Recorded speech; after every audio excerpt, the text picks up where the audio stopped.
नमस्कार, आप देख रहे हैं धन दौलत और मैं हूं विवेक लॉ। धन दौलत में आज हम बात करेंगे फाइनेंशियल प्लानिंग के बारे में। मजबूत फाइनेंशियल प्लानिंग के लिए आपको 3 बुनियादी बातों का ध्यान रखना होगा। करियर की शुरुआत में नाजुक पौधे को बोना है, यानी निवेश को शुरू करना है।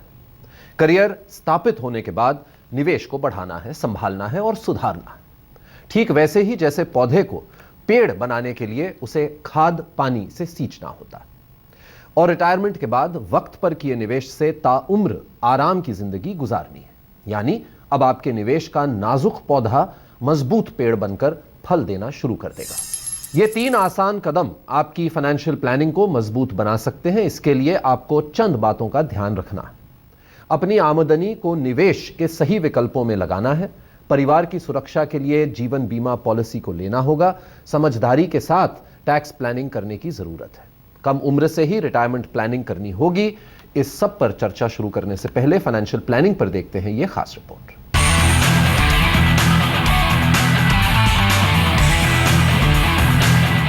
पैसा कमाना और पैसा बचाना हर नौकरी पेशा का सबसे बड़ा मिशन होता है। मुश्किल ये है कि लोग टैक्स सेविंग को ही फाइनेंशियल प्लानिंग का हिस्सा मान लेते हैं। टैक्स सेविंग्स के चक्कर में वो पैसा बचा तो लेते हैं और थोड़ा सा बढ़ा भी लेते हैं, लेकिन उसे और बढ़ाने के लिए निवेश के बाकी विकल्पों में पैसा लगाने से चूक जाते हैं। अलग अलग सेक्टर्स के जानकारों के मुताबिक टैक्स सेविंग आज के माहौल में काफी हद तक काम तो कर जाती है, लेकिन आपको उम्र और जरूरत के हिसाब से निवेश के सभी विकल्पों में पैसा लगाना चाहिए। तो आपकी पोर्टफोलियो में इक्विटी ज़रूर होनी चाहिए, बट मैं आपको रिकमेंड करूंगा कि आप डायरेक्ट इक्विटी में मत जाइए। तो डायरेक्ट इक्विटी में हो जाता है कि कल आप कोई टिप्स सुनेंगे, कोई आपको बोलेगा ये खरीद लो, ये बेच लो। जो आप ट्रेडिंग अकाउंट खोलते हैं उधर से आपको टिप्स आती है, बट उससे ये हो जाता है कि आप ना एक ट्रेडर बन जाते हो रादर देन एन इन्वेस्टर।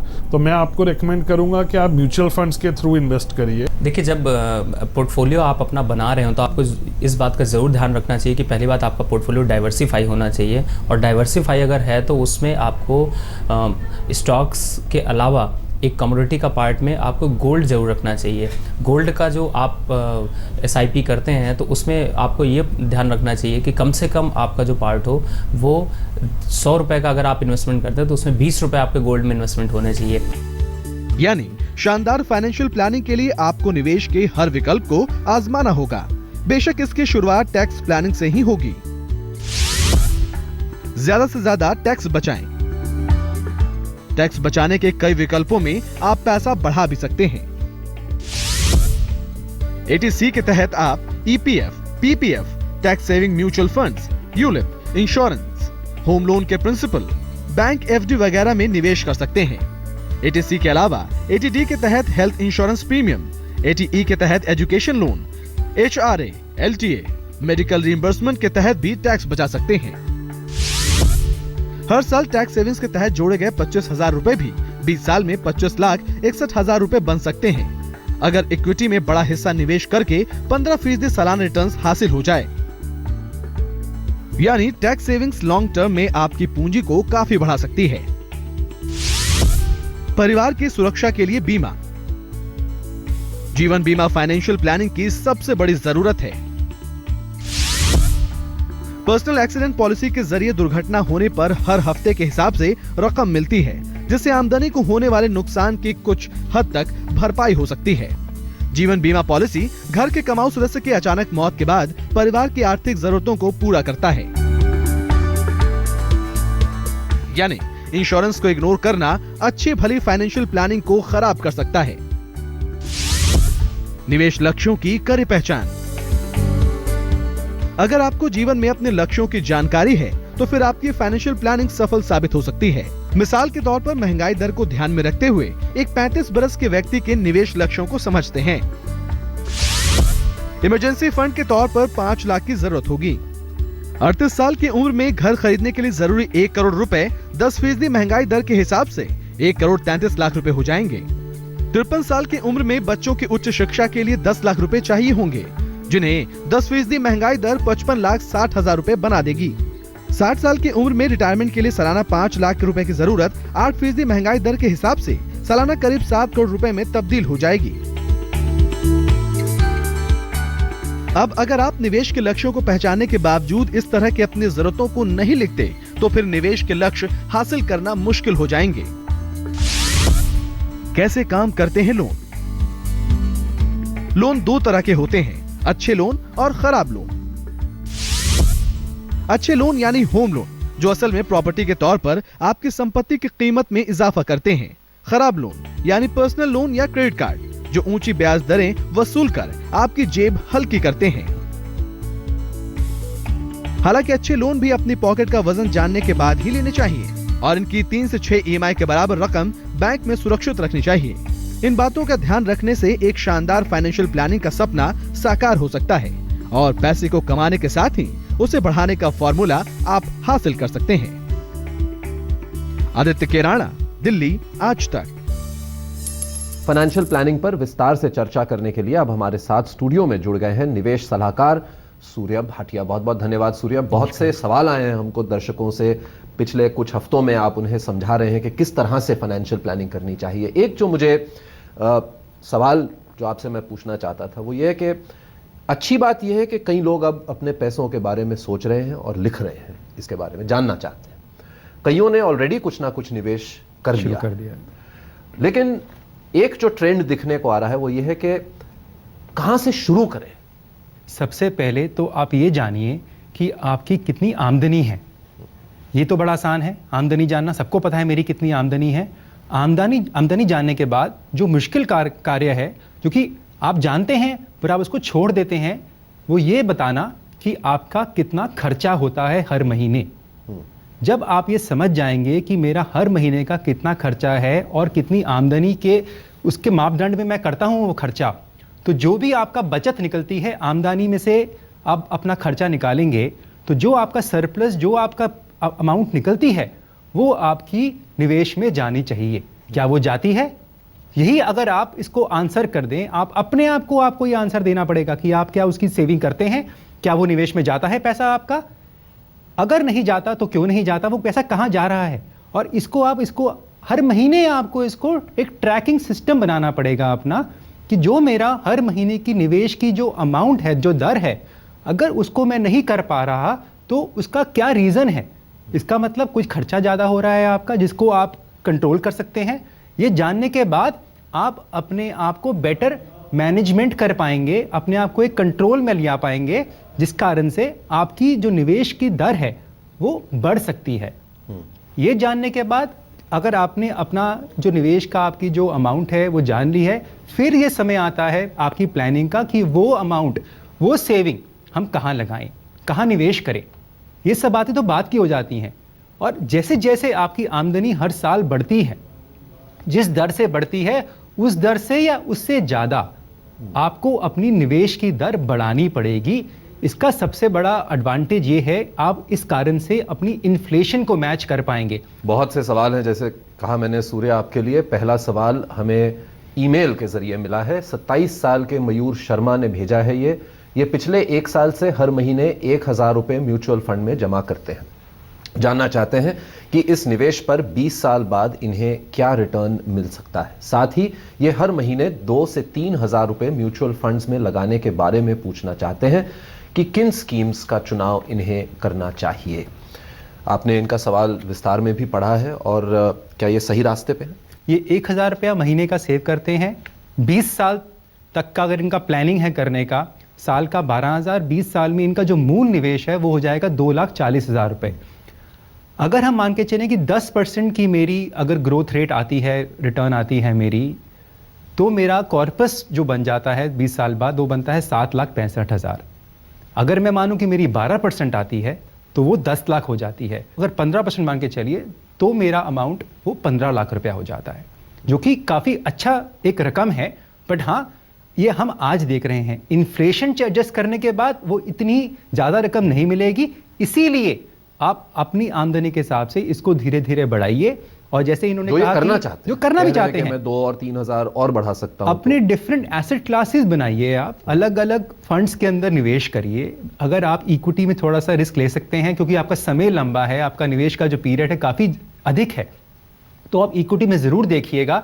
शुरुआत आप बैलेंस फंड से कर सकते हैं, फिर आप धीरे धीरे लार्ज कैप में, मल्टी कैप में और थोड़ा सा मिड कैप में भी एक्सपोजर ले सकते हैं। और एक अच्छा 4-5 फंड्स का पोर्टफोलियो बनाइए जिसको आप हर 6 महीने में एक बार ट्रैक करिए, उसको देखिए कि बेंचमार्क से वो कैसी उसकी परफॉर्मेंस आ रही है और लंबे समय तक रखिए। अगर बीच में उतार चढ़ाव मार्केट में ज़रूर आएंगे और आएंगे ही आएंगे, आप ये मान के चलेंगे कि मैं कर रहा हूं तो नहीं आएंगे, ये नहीं हो सकता। हर कोई ये मानता है कि अब सब ठीक हो गया। ठीक तो हो ही नहीं सकता है, कुछ ना कुछ तो आएगा, तभी उसको हम बोलते हैं वॉलेटिलिटी इक्विटी मार्केट्स की। उस कारण से घबराइएगा बिल्कुल नहीं। आप अपने आप को निवेश करिए, जबकि बल्कि वो समय है अगर आप चाहें तो थोड़ा निवेश को पुश कर सकते हैं ज्यादा बढ़ाने का। और अगर आप लंबे पीरियड के लिए करेंगे तो जो आपके टारगेट है वो जरूर अचीव होंगे। लेते हैं अगला सवाल। ये सवाल हमें 25 साल की अंकिता का मिला है। आइए इनसे बातचीत करते हैं। अंकिता, कैसी हैं आप? जी मैं बिल्कुल ठीक हूँ। नमस्ते विवेक जी।